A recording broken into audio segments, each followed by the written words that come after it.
Right, some of you might recognize my pillows, know that I am now at home. About 6 hours ago, I landed in Stockholm. I'm still awake. Yay! Fighting jet lag.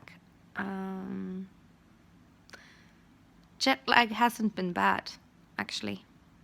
I didn't suffer from it at all when I went to New Zealand, which I did almost on the dot 13 days ago.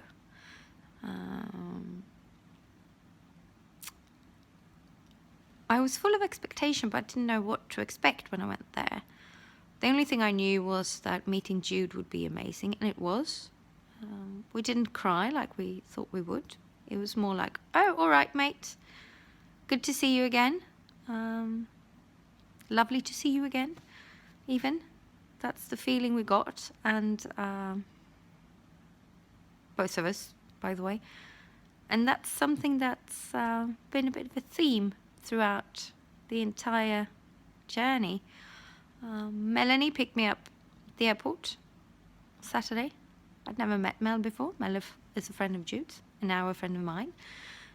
But it was just like, all right, Mel's here to pick me up again, as always. All right, let's hang out. Felt completely natural and normal.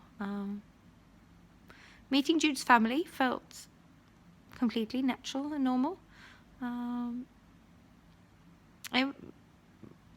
It was all just like I was a good old friend they hadn't seen in ages, and we were all happy to see each other. It was the same meeting Ash in Wellington on Tuesday, and it was almost pretty much the same meeting a couple of daddy dancers Tuesday, Wednesday. Mostly because of one of them actually saying, nice to see you again. And Jude having a lengthy discussion with the other one about bumping into each other in a zebra crossing in Sydney. So even the very nervous meeting with my favourite man band was like, all right, mate, good to see you again. I think it might be the New Zealand effect, because people down there are so lovely and laid back and chilled that you almost like one of them just by flying into the country. Seriously. If that's the case, I love the New Zealand effect. I love New Zealand. New Zealand has changed me. After a few months, rough months with bad health, stressful work stuff going on, a very angry daughter, not really being able to cope with being a big girl and a little girl at the same time. It was just so nice to go to New Zealand and turn off social media and chill. I'm definitely more relaxed now, and I think this trip turned into a bit of an inner journey. Well, that sounds very dramatic, and it isn't, but just I was being in the moment. I was trying to be where I was and not focusing on my phone or work or being 3 days ahead of myself and scheduling everything and not rushing towards something. I was just going with the flow, and I wasn't in charge. I wasn't in control of anything, and that was brilliant, and it was good for me. So I made a few decisions about my future. Once again, nothing dramatic, but I'm going to try to stay disconnected. Not permanently, and not as much as I did due to 12 hours of time difference, but going to try to leave my phone at home. I'm going to try to not be online all the time. I'm going to try to be a bit more mindful. We'll see how that works out, but it was good for me to not have Wi-Fi 24/7. That was very good. Um, I've also made a massive change. The red lipstick is gone. The red lipstick, I realized last week, had an anniversary. And that day, when I realized that it was the anniversary, so many other things happened, good things, that I thought, hey, it's time for a change. So I'm not now on, but since a week ago, right, can't even speak anymore.